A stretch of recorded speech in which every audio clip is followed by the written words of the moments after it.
We're back at 8:08, and this morning on Today's Family, a cruel new online trend that has been dubbed trolling. Families and friends in mourning, targeted after a tragedy. NBC's Jeff Rosson's here with the disturbing details on this. Jeff, good morning. Hey, Matt, good morning. You wonder how mean people can be? Here's your answer. These internet trolls stop at nothing to cause pain, even terrorizing grieving families. In fact, when a beautiful 17-year-old girl died recently, the internet trolls got busy harassing the people who loved her. She's a soccer star, a lacrosse star, and a best friend to everyone. Lexi Pilkington was a fun-loving, all-American girl. My angel. She was a beautiful, beautiful girl. She loved everybody. Everybody loved her. But last week, Lexi's parents found her lifeless. After a year of therapy, Lexi hanged herself inside her own bedroom. There was no suicide note, no explanation at all. When you get killed in a car accident, you have an answer. When you die from disease, you have an answer. We don't have an answer here. Soon, the cruel underbelly of the internet would light up. Within hours of Lexi's death, just as her family hit rock bottom, graphic images and offensive chatter about Lexi popped up online. Who died? Some suicidal slut? Hey guys, how's it hanging? The worms crawl in, the worms crawl out. This is how it is to die. You end up looking like apple pie. And it gets worse. Many messages we can't share. It's called trolling. Internet trolls post outrageous comments on message boards, trolling for reaction. And then they said, no, the soccer team made some cuts and they left a poor girl hanging. Lexi's friends saw the posts. Now they're banding together to fight internet trolling. They're just sick in the head and they have no hearts. We're still hurting and it's not going to go away for a while. And this is just adding to the fire. There have been high-profile cases before. Back in 2006, one of the most vicious cases of trolling. 18-year-old Nikki Katsouris took her father's Porsche out for a joyride. She hit high speeds and crashed into a toll plaza. Police pictures of her mutilated body were leaked and posted all over the internet. Images so graphic we can't even show you.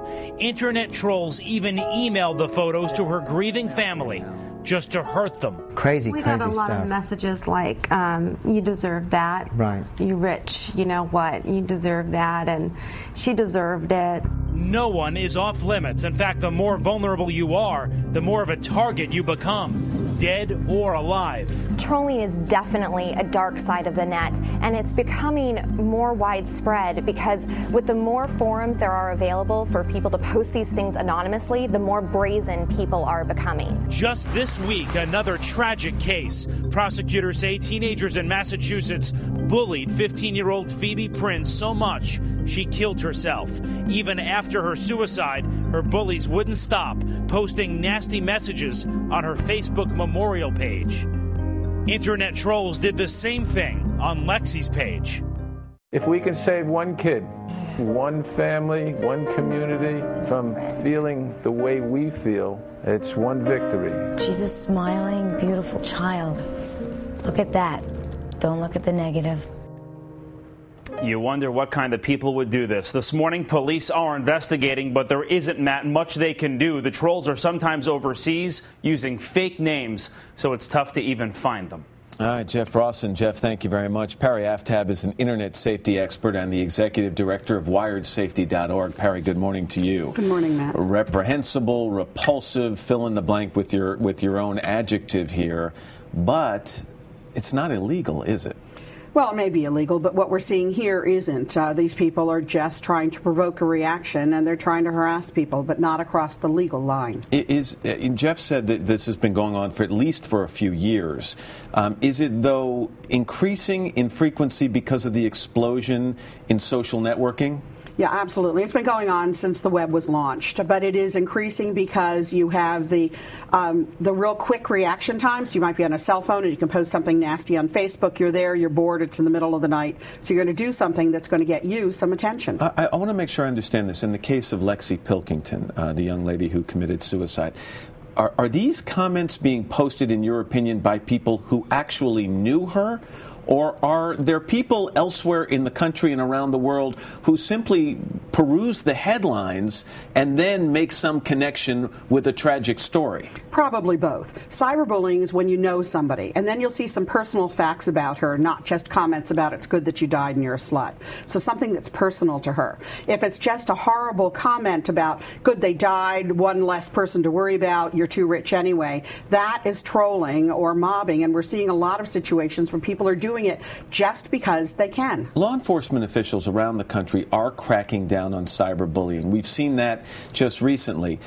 And I guess this would in some ways fit in because the whole purpose here is to inflict some kind of emotional pain on an individual. So can they bend the rules a little bit and include this in that category? Good point. Actually, there's a federal law that came out about 4 years ago that says if you harass somebody anonymously with an intent to annoy, it's now a felony. And although they may be making up the names, as Jeff had indicated, there's an IP address, the cyber trail of breadcrumbs. Facebook collects it anytime you interact with their site. So do all the others. If law enforcement wants it, they're going to be able to find it. You've been working with Facebook, and what exactly are you trying to do?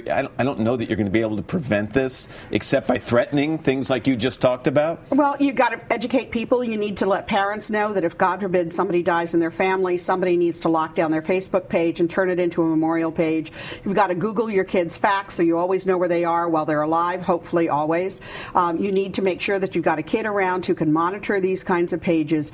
You need to stay on top of it. Get your kid's password. We always say that. Get it, put it in an envelope, don't look at it, sign across it. If you're in control, you can protect your kids, whether they're alive or after their death. It's unbelievable we even have to talk about this. It really is. And so many times, Matt, and it really comes back to what Facebook is on this. They're spending a lot of time on the memorial pages. They're monitoring these, and they intend to do what they can, both on the education and enforcement side. Perry Aftab. Perry, thanks very much. I appreciate you, Matt. it. We're back right after this.